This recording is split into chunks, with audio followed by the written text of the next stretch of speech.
मैं कैसे उनका शुक्रिया अदा करूं? क्या आपकी वो अकेले मुसलमान है? मुसलमानों ने बचाया तो फिर मैं उनका शुक्रिया अदा करता हूँ। इंसानियत मर गई है? इंसानियत आप और सल्लम ने क्या आप सल्लम ने कभी मना किया था कि अगर आपके साथ कोई नॉन मुस्लिम अच्छा करता है तो फिर भी मुसलमान कहे फिर नहीं नहीं उसको नहीं ऐसा? अब एक नया ड्रामा सामने आया है। अच्छा। आइए आपको वो भी सुनाते हैं कि क्या है। भारती बहरिया का इस बार ये एक इंतहाई मज़ाक़खेज़ ड्रामा है और ये बेनकाब हो गया है हमेशा की तरह। भारती ने भी कह रही है कि जी उन्होंने पाकिस्तानी माहीगीरों को बहरी कज़ाकों से छुड़ाया है। अब अल नईमी नामी एक ईरानी परचम बरदार कश्ती है और माहीगीरों को बचाने का उससे दावा किया है। पॉइंट टू पॉइंट जाएं, इट्स अ गुड जेस्चर। वो उनकी रिस्पॉन्सिबिलिटी भी थी, मॉरल लाइबिलिटी भी थी कि वो रेस्क्यू करते, तो उन्होंने किया। इट डजंट मीन टू से कि हम उनको गले से लगा लें। कुछ ईरानी वेसल्स को छुड़ाया है सोमाली पायरेट से, जिसमें 19 पाकिस्तानी भी थे। इसका मतलब है कि इंडिया जो है वो क्रीज से बाहर निकल के खेल रहा है। तार साहब इस पे भी बात पहले कर रहे हैं और फिर पाकिस्तान के अंदर की। नमस्कार दोस्तों, प्यारा भारत वन में आपका स्वागत है।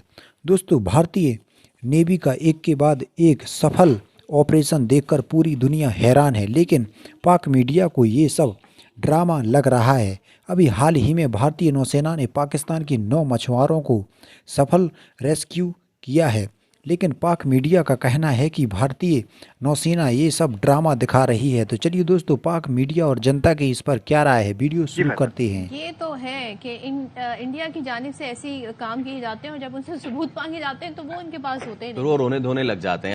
मैंने इसके बारे में बड़ी डिटेल से पढ़ा है कि दोनों ये जो किश्तियां थी ईरानी थी। एक का नाम तो अल नईमी था, एक के और उस एक के ऊपर ईरानी थे और एक के ऊपर पाकिस्तानी थे। मजदूर जिस तरह बेचारे मजदूरी करने जाते हैं बेचारे, जो अगले दिन जिस तरह वो ईरान के अंदर मारे गए वो भी मजदूर थे, क्योंकि पाकिस्तान के हालात तो आपको पता ही है, बेचारे दर-बदर होते फिर रहे हैं।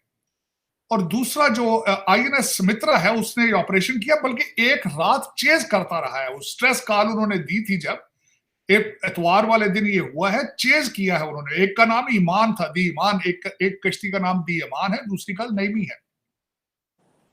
फिर उसके बाद तस्वीर भी उनकी उन्होंने भारत के मीडिया ने उनकी तस्वीर भी जो है सोमालियन पायरेट्स की है वो भी दिखाई है। और दूसरा आप कह रहे हैं कि अभी तक पता नहीं चल रहा। डॉक्टर जयशंकर साहब ने इसको मेंशन ही नहीं करना था अगर ये खबर सर्टिफाइड ना होती। दूसरा मैं ये पहले भी बताना चाहूंगा कि पहले भी एक जो शिप था भारत का पटनम, उन्होंने एक नॉर्फेक को MV लीला नॉर्फेक उसको भी ऑपरेशन किया था।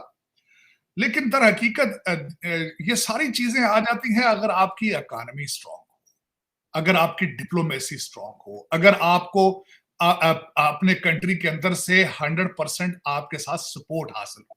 वो कहते हैं ना, हुसन हो तो नजाकत खुद ही आ जाती है। तो ये हुसन तो है। आज की मैं उसकी रिपोर्ट बताऊंगा। जो हुसन इस तरह है कि वो उनकी इकोनॉमी 5 ट्रिलियन की है, 3 सालों में 5 ट्रिलियन तक जाएगी और दूसरा 2030 तक वो 7 ट्रिलियन की जाएगी। उनकी ग्रोथ है, स्टेट बैंक ऑफ इंडिया ने ग्रोथ को 7% रखा। इवन देन नॉट ओनली 2024, हमारी 7% ग्रोथ जो होगी 2025 में भी यही होगी। तो फिर जब ये सारी चीजें चल रही हो, एयरबस आपके कदमों में हो, बोइंग आपके कदमों में हो, चाइना स्लोज भारत ग्रोज, ये सारा कुछ चल रहा हो, दुनिया सारी को आप दवाइयां प्रोवाइड कर रहे हो, जब आप तेजस जहाज अपने बना रहे हो, जब आप ह्यूज एक आपका डायस्पोरा जहां भी हो वो स्ट्रांग हो, और उसके बाद फिर आपको इन हाउस वोट भी 100% आपके साथ हो, तो फिर सारी चीजें होती। यही एक मेरे ख्याल में। अब देखें ये सारा ना सिर्फ भारत आज ये जिस तरह आपने खुद फरमाया कि आउट ऑफ क्रीज खेल रहा है, अब इसमें ये चीजें इसके साथ जिम्मेदारियां भी बड़ी आती हैं जब आप क्रीज से बाहर निकल के खेलते हैं। देखें, टारगेट अचीव करना इतना मुश्किल नहीं होता, टारगेट सस्टेन करना, मेंटेन करना एक इशू होता है। इस वक्त जो वेस्ट है वो परेशान है, अमेरिका बिलखसूस परेशान है भारत के इस कॉन्फिडेंस से, भारत की इकोनॉमी से। और बिलखसूस मैं यहां ये भी बताना चाहूंगा कि ये जो ऑपरेशन किया गया इससे भी अमेरिका और वेस्टर्न कंट्रीज परेशान होंगे। उसकी वजह ये है कि ये रोल कभी ये अमेरिका ये किया करता था। दुनिया के सबसे बड़े बड़े शिप कैरियर सिर्फ अमेरिका के पास हैं, जो कि आज जो है वो इधर उधर तितर बितर होतियों से कांपते फिर रहे हैं, डर रहे हैं। तीसरा दिन है, हमारे जो बुजुर्ग और ज़हीफ जो जिनको कोई पता नहीं है, मैं उनको कहता हूं आजकल की, मैंने इनका नया नाम रखा है बाइडन ओबामा एडमिनिस्ट्रेशन। तो वो तीसरा दिन है, CNN डर के बातें कर रहा है कि हम ईरान के साथ करें, क्या करें, क्यों करें, किस तरह करें।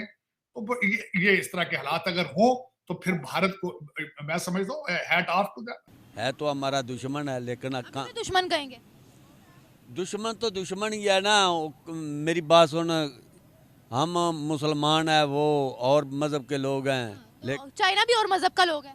चाइना और मज़हब का है, लेकिन चाइना के अंदर इंसानियत वाली बात है। इंसानियत वाली बात है। आपने देखा है उन्होंने मुसलमानों का क्या हाल किया चाइना में?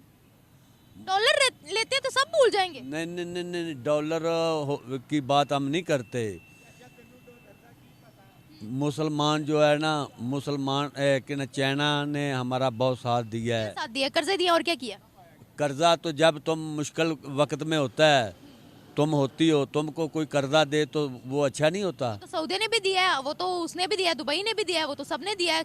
अलग क्या किया चाइना ने?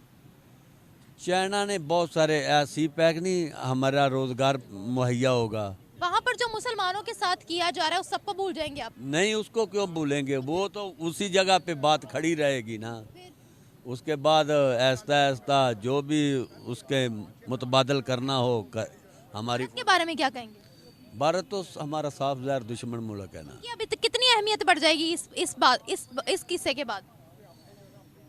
बात बने या ना बने, लेकिन दुश्मन दुश्मन ही है। दुश्मन होता, चाहे वो आपकी जान बचा ले, लेकिन है वो दुश्मन ही। हम तो उसको अच्छा नहीं कहेंगे ना। नो हाँ, नहीं कहेंगे। नहीं। क्यों नहीं कहेंगे? इंसानियत मर गई। नहीं, इंसानियत अपनी जगह पे है, लेकिन मुसलमानों के तो वो दुश्मन है ना। कैसे दुश्मन है ये बता दें। एक मुसलमान है, एक और मजहब है, क्या उसका फर्क नहीं है? ये मैं वही तो कह रही हूँ, फिर ये तो चाइना का भी फर्क है ना, जिसको आप चाइना ने किसको नुकसान पहुंचाया है? मुसलमानों को। कब? बहुत बार। पाकिस्तानी मुसलमान थे। और कौन थे? अच्छा, आपके लिए सिर्फ मुसलमान पाकिस्तानी होने चाहिए और जो मर्जी मुसलमान हो? पूरी दुनिया के जो मुसलमान है ना, कलमा को, मैं तो वैसे बाय द वे बात कर रहा हूँ। छोड़े, मुझे ये बताएं, भारत ने मुसलमानों को क्या नुकसान पहुंचाया, ये बताएं। भारत ने क्या नुकसान? भारत ने हमारे साथ 2 जंगें लड़ी है। 4 लड़ी है। हाँ, तो मुसलमान जो उधर बैठे हैं उनका जीना हराम किया हुआ है। वाले फिर उनको इधर, वो आते क्यों नहीं है यहाँ पर? इधर तो वो यहाँ पर क्यों नहीं आना पसंद करते? हमने तो इस्लामिक जमहूरिया, हमारा पाकिस्तान है, हमारा पाकिस्तान तो मुसलमानों के लिए था, वो इधर क्यों नहीं आ रहे हैं? ये